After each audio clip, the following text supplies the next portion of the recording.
a remoção de peixes mortos, todo esse acesso é feito através de barcos. Esses barcos são ou movidos por remos ou até mesmo com motor de polpa. O motor de polpa é muito importante, principalmente em grandes reservatórios, em águas mais turbulentas, que favorece a chegada, o acesso, facilita, né, deixa mais rápido o acesso do tratador aos tanques-redes. Capítulo 11. Como realizar a classificação dos peixes por tamanho? Um ponto importante no manejo da produção de peixes em tanques-redes é a classificação periódica dos peixes ao longo da criação. O tanque-rede possibilita isso, porque os peixes estão já confinados nas redes. E essa classificação ela é importante porque nós podemos uniformizar o tamanho dos peixes dentro de cada lote e, com isso, chegar ao final da criação com um lote mais homogêneo de peixes possíveis, ou seja, mais adequado para venda, ou direto para uma peixaria, ou uma venda para supermercados, ou até para os frigoríficos e pesca-e-pague. Então é muito importante a realização dessas classificações entre uma etapa e outra de cultivo. Para realizar essas classificações de peixes por tamanho, é necessário que tenhamos na piscicultura estruturas que facilitem o manejo desses peixes no tanque-rede. Por exemplo, uma plataforma de manejo, geralmente feita de madeira, um tablado avançado sobre o lago, sobre a represa, é essencial no manejo dessa piscicultura, né? No manejo desse estoque de peixes e muito útil durante as classificações. Em grandes reservatórios, muitas vezes há uma flutuação grande do nível da água. Então essas plataformas de manejo, como vocês podem ver nessas imagens, elas têm que ser móveis, ou seja, plataformas flutuantes, que podem ser posicionadas em qualquer lugar do reservatório, principalmente quando há uma redução do nível e essa plataforma tem que ser avançada para dentro da água. Então, a plataforma de manejo ela é uma estrutura muito importante na produção de peixes em tanques-redes. É na plataforma de manejo que nós trazemos o tanque-rede, é para a plataforma de manejo que trazemos os tanques-redes para realizar qualquer tipo de manejo, seja uma classificação, seja a despesca, seja uma transferência de um tanque-rede para outros, uma abertura, né, uma divisão de um lote de peixe de um tanque-rede para outro. Então, usando a estrutura da plataforma de manejo, nós podemos fazer a classificação dos peixes. Para a classificação dos peixes, nós podemos usar diferentes equipamentos. Um deles, como vocês veem nessas figuras, são os classificadores de barras. Geralmente são caixas plásticas ou de alumínio com um conjunto de barras que podem ser ajustáveis ou fixas e que possibilitam a passagem ou a retenção dos peixes ali colocados. Então ajustamos o espaçamento entre as barras de acordo com o tamanho do peixe que vai ser classificado. Esse é um classificador muito útil para a classificação de alevinos e juvenis, que ainda tem um rendimento alto, né? Um grande volume de peixes por quilo de peixe ali estocado. Então nós conseguimos fazer uma classificação muito rápida usando classificadores de barras desses em formato de caixas com alevinos e juvenis. Para peixes maiores, normalmente necessitamos de outro tipo de classificador, sejam classificadores que exijam, que possibilitem a passagem de peixes maiores. Já não é mais adequado usar caixas pequenas de classificação como esses classificadores de barras para peixes maiores. A possibilidade para a classificação de peixes maiores é o uso ou de grades de telas, feitas até com a própria tela usada para fazer os tanques-redes, porém com aberturas maiores, como vocês podem ver nessas imagens, né, com classificadores de tela um dentro do outro, com diferentes aberturas de malhas, separando diversos tamanhos de peixe. Ou então usar mesas de classificação que são muito usadas na maioria das pisciculturas em tanques-redes. As mesas de classificação elas impõem um maior estresse ao peixe pelo fato de que a classificação é mais lenta usando a mesa. E com isso o peixe fica muito mais tempo confinado no tanque-rede aguardando a classificação. Esse estresse de confinamento geralmente é o que causa maior problema com mortalidade de peixe após a classificação. Durante esse estresse de confinamento, como nós podemos ver nessa imagem do tanque-rede suspenso aqui na plataforma de classificação, durante esse estresse de confinamento, o peixe perde sais do sangue para a água. Esse estresse aumenta a produção de um hormônio chamado cortisol, que circula no sangue do peixe. O cortisol, num médio prazo, ele reduz a resistência imunológica do peixe, deixando o peixe muito mais suscetível a doenças após esse período de confinamento.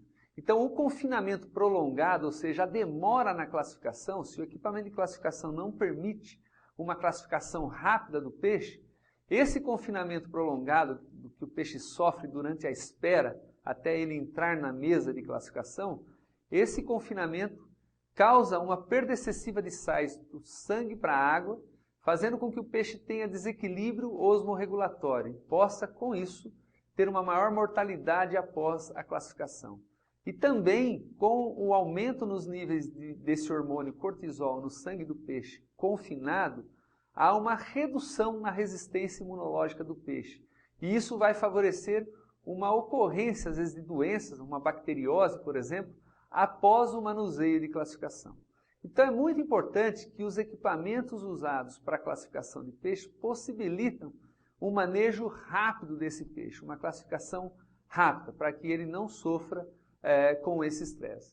Uma possibilidade de classificação é usar tanques de classificação feitos de alvenaria ou até mesmo de fibra de vidro. Aqui tem algumas imagens de um tanque de classificação, onde nós colocamos o peixe, rapidamente tiramos todos os peixes do tanque-rede e passamos de uma extremidade à outra do tanque de classificação uma barra com grades. Isso faz com que os peixes menores que possam passar por essa barra sejam separados dos peixes de maior tamanho. Então, passamos geralmente uma grade grande separando os maiores peixes do lote. Depois passamos uma segunda grade, uma grade de tamanho médio, para separar os peixes de porte mediano. E ao final acaba sobrando no tanque de classificação os menores peixes de lotes. Dessa forma conseguimos dividir os peixes em diferentes lotes em função do seu tamanho, do seu peso médio. Esses tanques de classificação, mostrados aqui nessas imagens, eles são interessantes de usar para grande volume de produção, grande volume de peixe que precisa ser classificados e também para peixes de grande porte. Esses tanques podem ser salinizados. Normalmente usamos em torno de 3 a 5 quilos de sal por 1.000 litros de água. Isso previne a perda de sais do sangue do peixe para a água durante o período em que o peixe fica confinado nesse tanque de classificação. É importante também que esse tanque de classificação tenha uma aeração forte, para que seja mantido um bom nível de oxigênio na água durante o tempo em que o peixe está confinado nesse tanque de classificação.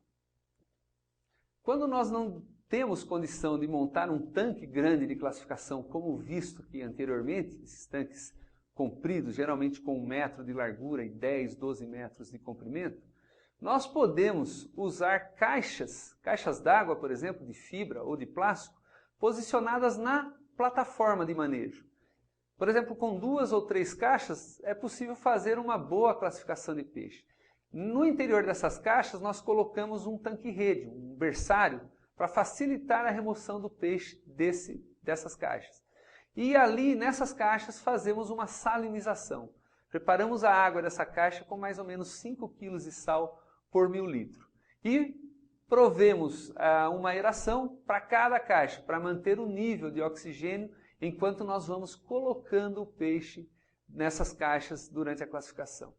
Nesta imagem, nessa figura aqui, podemos ver mais ou menos o processo. Retiramos os peixes do tanque-rede com o auxílio de um pulsar e colocamos eles dentro do primeiro classificador, ou seja, um classificador de barras, na primeira caixa.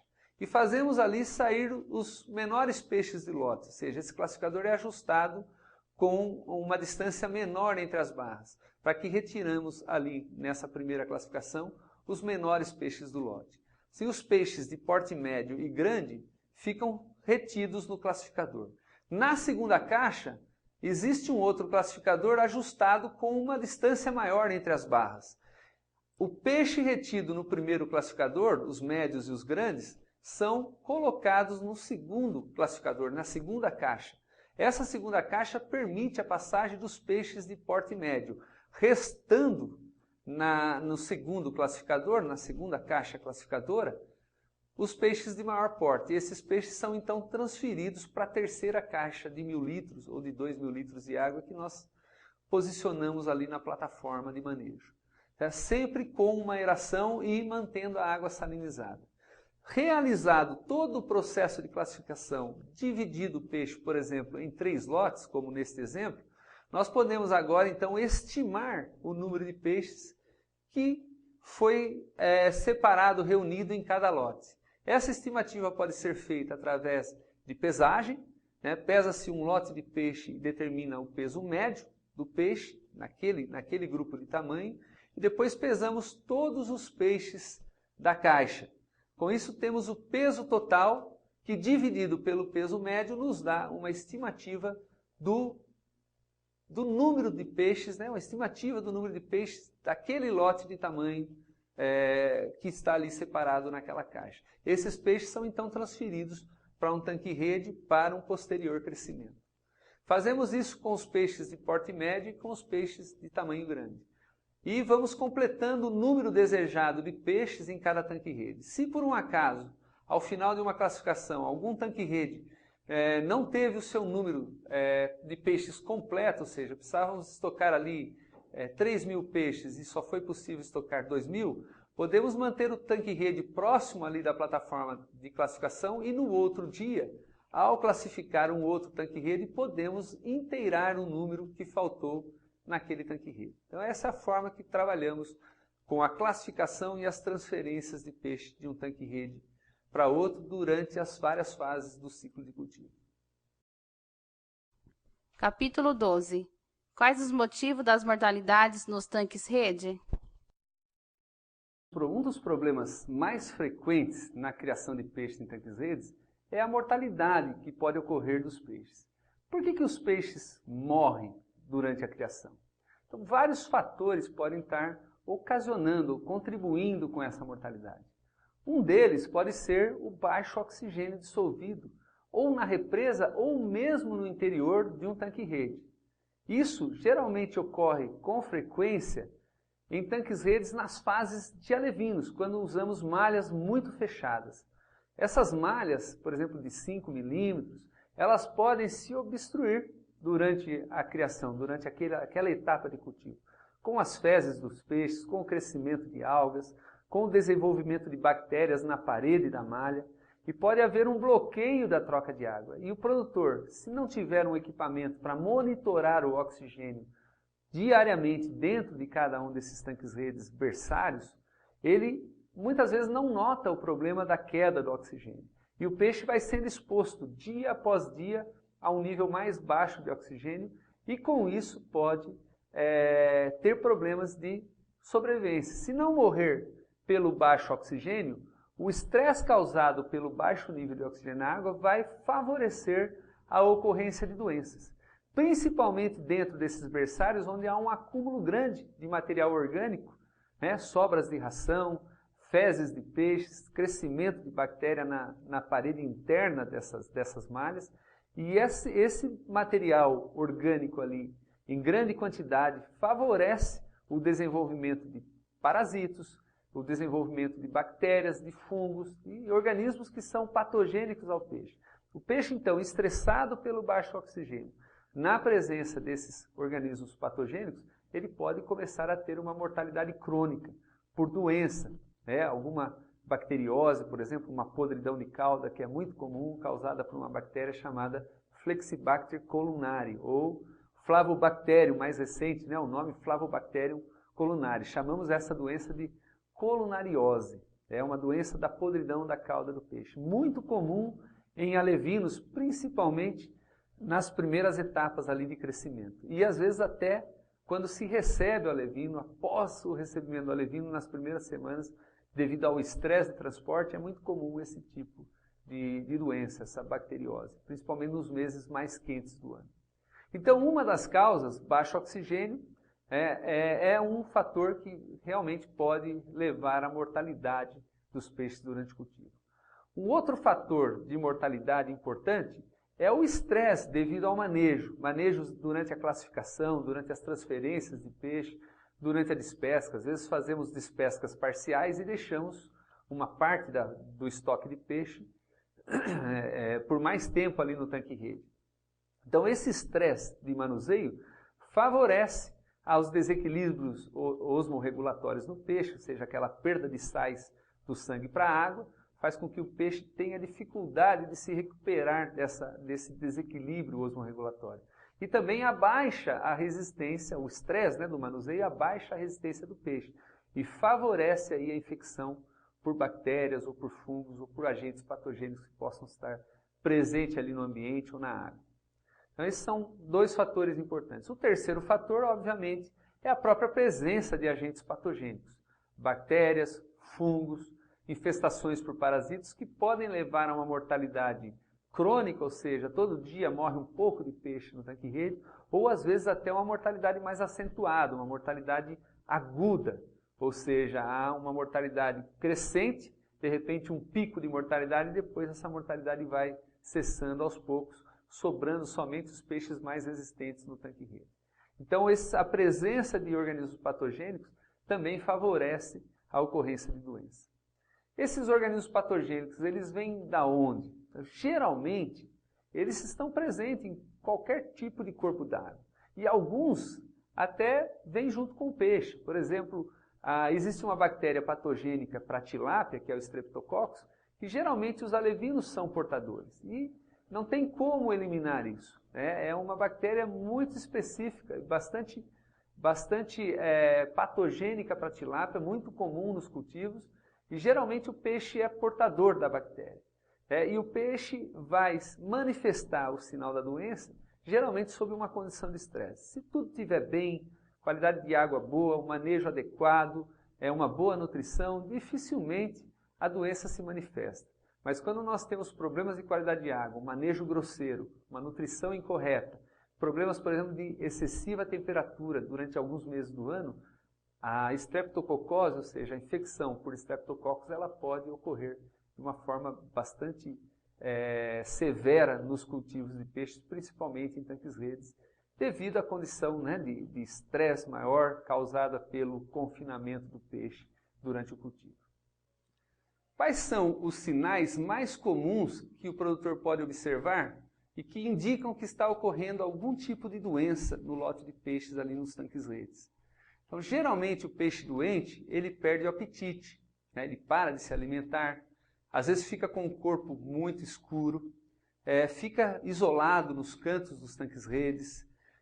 Esse peixe pode apresentar lesões na pele, úlceras, no formato de úlceras, de feridas na pele, ou até manchas despigmentadas, pequenas áreas esbranquiçadas na pele do peixe que podem depois evoluir para uma lesão mais grave, até expondo a musculatura, ficando uma lesão ali avermelhada, bastante hemorrágica. Outro sintoma comum que nós vemos é a natação errática. Peixes podem apresentar uma natação em formato de rodopio, perdem o equilíbrio, não conseguem se manter numa posição adequada de natação na água. O olho também do peixe às vezes salta, o peixe pode apresentar o olho saltado, o olho pode ficar esbranquiçado, ou seja, um olho opaco. É o que nós chamamos de catarata no peixe. Catarata pode ter um fundo nutricional também, mas geralmente pode ser causada por uma infecção bacteriana. Os olhos também podem estar com aspecto hemorrágico. O peixe pode apresentar podridão de cauda, é um sinal que nós podemos ver dependendo do tipo de agente patogênico que está causando. Por exemplo, no caso da colunariose, essa podridão de cauda é bem típica e é um sinal clínico que nos facilita identificar o tipo de doença que está ocorrendo. O peixe pode apresentar tufos de algodão sobre a cabeça, ou perto da boca, ou sobre o corpo. Como vocês estão vendo nessas diversas imagens que nós vamos passando aqui, de peixes com sinais e sintomas de doenças.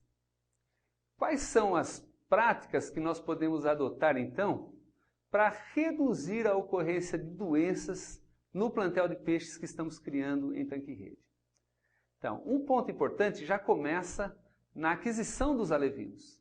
É fundamental que nós compremos alevinos de fontes idôneas, de fornecedores que possam entregar para nós não só uma boa genética, mas um alevino saudável, produzido num ambiente de boa qualidade, livre de parasitos. Geralmente, os alevinos adquiridos pelos produtores, eles não são totalmente tratados ou completamente livres de parasitas. Então é importante identificar os bons fornecedores de alevinos para que você comece com um pequeno alevino ali, ou de tilápia, de qualquer outra espécie, zerado em termos de parasitas. Ou seja, o alevino lá no produtor, quando ele foi preparado para o transporte, quando ele foi preparado para a venda, para chegar na sua propriedade, esse alevino deve ter sido tratado de uma forma correta, tratado preventivamente para eliminar possíveis parasitas que ele possa carregar consigo nas brancas ou na pele. Deve ser mantido num jejum prévio antes do transporte, ou seja, um jejum de pelo menos 24 horas. Esse jejum geralmente seria ideal que fosse dado numa água salinizada para que não haja a ocorrência de manchas no peixe, lesões na pele, que pode favorecer ali uma infecção secundária por uma bactéria depois do transporte. Então é muito importante esses cuidados com o alevino. Então,